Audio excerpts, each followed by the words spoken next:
सुरेखा जी, आप तो बहुत सारी चीजें देख रही हैं। सुरेखा जी, क्या लगता है आपको कि क्या सोशल मीडिया का भी एक बड़ा प्रभाव अब युवाओं पर पड़ रहा है, चाहे वो निगेटिव है चाहे वो पॉजिटिव है?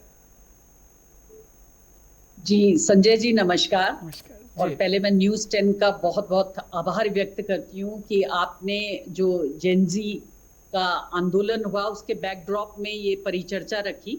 और ये निश्चित रूप से जिन लोगों ने अभी तक बात की, लगभग मैं उन्हीं के की बात को आगे बढ़ाते हुए और विशेषकर प्रोफेसर शिवेंद्र जी की बात को आगे बढ़ाते हुए कि जो जेनजी हैं वो सब वो अलग नहीं है, वो हमारे ही बच्चे हैं। जेनरेशनल गैप है, टेक्नोलॉजी के कारण बड़ा दिखाई देता है। और अदरवाइज जो हमारे पेरेंट्स थे उनमें और हम में भी जनरेशन गैप था, फिर जो आगे आए उनमें भी हुआ। लेकिन ये जो हमारी एक तरह से, अगर मैं अपनी बात करूं और स्टूडेंट के रेफरेंस में बात करूं, तो ये तीसरी जनरेशन मानी जा सकती है जिनको हम डील कर रहे हैं। ये तीसरी जनरेशन में आते आते जब हम इनको डिफाइन करते हैं तो एक बहुत ही अच्छी बात डॉक्टर मोनिका जी ने कही कि मैं इस जनरेशन को देखती हूँ कि ये ऑथेंटिक जनरेशन है। शायद इसमें जो पेरेंटिंग हुई वो ऐसी हुई जैसे हमने अगर बचपन में कुछ काम किया होगा, गलत काम किया होगा, कोई गिलास तोड़ दिया होगा, तो माँ बाप ने मारना शुरू किया होगा, तो हमने कहा हमने नहीं तोड़ा। और जब हमने कहा हमने नहीं तोड़ा तो उन्होंने मारना बंद कर दिया। ये एक नॉर्मल सा जो मैंने एग्जाम्पल साइट किया कि हम कुछ इस हद तक झूठ बोलना हमें शायद मार की डर से हमने शुरू किया, क्योंकि इस जनरेशन को सब कुछ उपलब्ध है। माँ बाप के लिए बहुत बड़ी बात नहीं है, कुछ भी बड़ा कांड भी हो जाए तो कहते हैं कोई बात नहीं, हो गया, उसने फोन भी मांग लिया तो कोई बात नहीं, एक ही बच्चा है, फोन भी दे दो। मोनिका जी ने इसको हाईलाइट किया था। तो ये जनरेशन बाय बर्थ बहुत ही ऑथेंटिक जनरेशन है कि वो बड़ा से बड़ा अपराध करके आती है और वो बहुत शान से कहती है कि मैंने किया, मेरा मन किया तो मैंने किया। और उसी का परिणाम था कि जो वहां पर आंदोलन हुआ उनमें से कुछ जो एब्यूसिव वर्ड्स बोले गए, वो उनके लिए बहुत ही, एक जो उन्होंने एक अपने आगे वर्ड रखा है, कूल जनरेशन, तो वो गाली देना भी और बिल्कुल उसको ऑब्वियस तरीके से एक्सेप्ट करना, वो कूल जनरेशन की निशानी बन गई। लेकिन वहीं इसका दूसरा पक्ष है कि ये बहुत ही क्रिएटिव जनरेशन है और यही जनरेशन है जिसने ग्लासगो में धमाल मचाया है। और जो हमारी मेडल की टैली लिस्ट है, जिसको आप अपनी स्क्रीन में बहुत अच्छे से दिखा रहे हैं, कि 39 मेडल जीतने के साथ इंडिया चौथे नंबर पे अपने को रखे हुए है। यही जेंजी है जिसने हमको सुपर पावर का सपना देखने के लिए मजबूर किया। ऑफ कोर्स वो हमारी जनरेशन नहीं है जिसके पीछे प्रधानमंत्री जी 2047 का सपना देख रहे हैं, और हम सारे इंस्टीट्यूशन से ये सोचते हैं कि उसका रास्ता यहीं से जाता है। और अगर इंस्टीट्यूशन से रास्ता जाता है तो निश्चित रूप से जो टारगेट है वो टारगेट हमारा ये जनरेशन है, जो हमारी जेनजी हैं वो जनरेशन है। इनके इंगेजमेंट की जो बात है, ये वो जनरेशन है जो अपनी बात को कहने के लिए जानी जाती है। जो मैंने शुरू में एग्जाम्पल दिया, घर से लेकर और मार्केट तक अपने एक्सप्रेशन करती है। इनके पीछे ही फैशन का बाजार है, इनके पीछे ही, अगर आप देखें तो जब आप मार्केट की बात करें तो जो 15 साल से नीचे के बच्चे हैं उन्होंने सारा मार्केट ओवरलोडेड है। वो जो कपड़े, एक सामान्य घर की मैं बात कर रही हूँ, बहुत बड़े घरों की बात नहीं कर रही, सामान्य भी माँ बाप की इनकम है, वो छोटी सैलरी में भी काम करते हैं।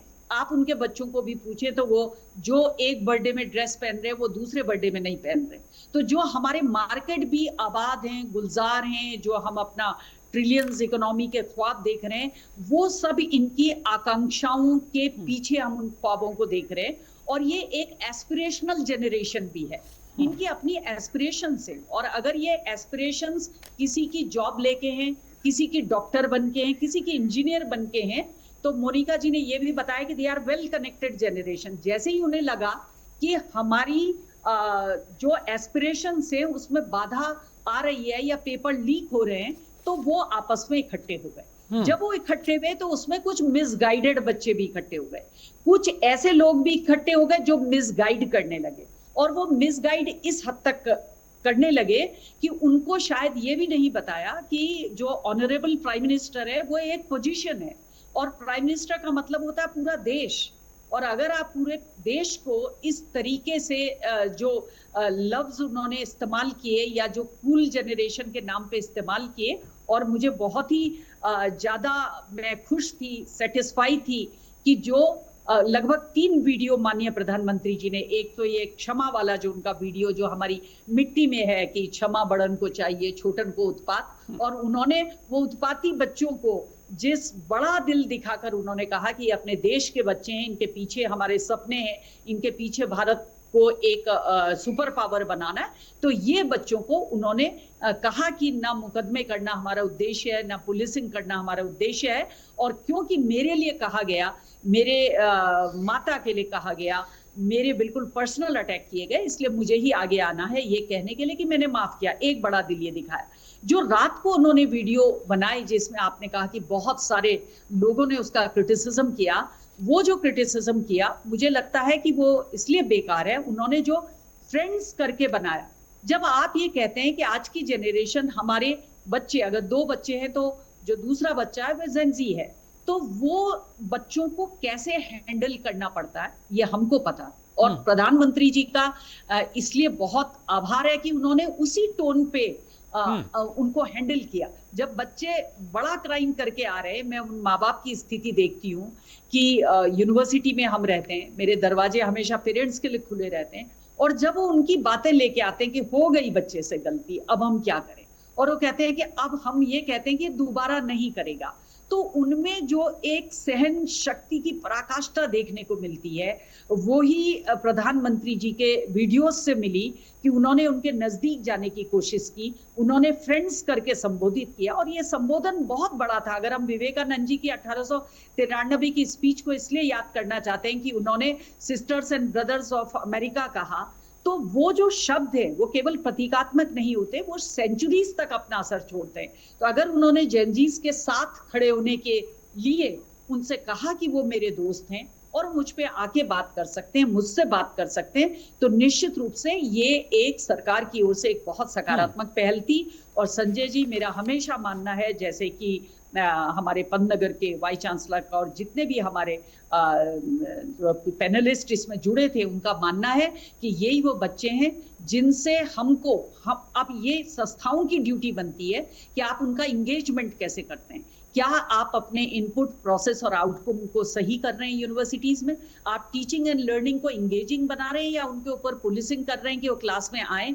अगर बच्चा कहता है मुझे क्लास में कुछ नहीं मिला, तो आपको अपने को देखना है, आपको जेनजी को नहीं देखना, आपको अपने को अपडेट करना है, आपको टीचिंग एंड लर्निंग को इंगेज बनाना है, एंटरटेनिंग बनाना है, ताकि उन तक समझ आए।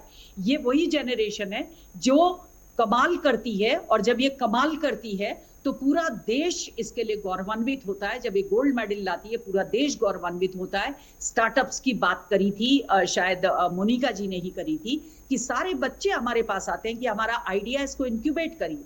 उसको इंक्यूबेट करने के लिए हमने आईआईटीज और इन सब से एमओयू किया है कि बच्चा कोई भी आइडिया ला सकता है, और उनके आइडियाज इतने कमाल के होते हैं। जैसे मैंने आपको कहा कि लेयर्स नहीं है उनकी पर्सनालिटी में। इस जनरेशन की विदाउट लेयर एक बिल्कुल ऑथेंटिक जनरेशन हमारे सामने है। अब हमारा दायित्व है कि उनको आप मिसगाइडेड मिसाइल बना रहे हैं, या उनका उपयोग देश हित में कर रहे हैं, या जो हमारी कलेक्टिव एजुकेशन की पद्धति थी, जो गुरुकुल की पद्धति थी, कि माँ बाप का भी उतना ही दायित्व है। बच्चा, उससे भिक्षा मंगवाई जाती थी, चाहे राम हो, भरत हो, लक्ष्मण हो, शत्रुघ्न हो, वो भीख मांगने का ये मतलब नहीं था, उनके पेरेंट्स अफोर्ड नहीं कर पाते थे। आज हम बहुत ही शान से कहते हैं कि हम तो अफोर्ड कर जाते हैं, हम तो अफोर्ड कर रहे हैं अपनी जगह, हमने 2 लाख फीस दे दी, 10 लाख फीस दे दी। जब तक हम कलेक्टिवली इस बात को महसूस नहीं करेंगे कि एजुकेशन हमारा एक कलेक्टिव एफर्ट है, माँ बाप से लेकर बच्चे तक एक स्टेक होल्डर है, और हम उनके गार्जियन के रूप में संस्थाओं में बैठे हैं, और हमारे दरवाजे उनकी समस्याओं के लिए खुले हैं। तो ये जो प्रेशर एक्यूमुलेट हुआ, जो जंतर मंतर में दिखाई दिया, ये एक्यूमुलेट नहीं होगा अगर हर स्तर पर ऑनेस्टी है, डेडिकेशन है, पेपर बनाने वालों में, पेपर छापने वालों में, उसको एग्जामिनेशन हॉल तक पहुंचाने वालों में। ये केवल जेनजी को अंदर देखने की जरूरत नहीं है, हम सबको as a teacher, as a guardian, हम सबको अंदर झांकने की जरूरत है। एक बार फिर मैं संजय जी आपका बहुत बहुत धन्यवाद।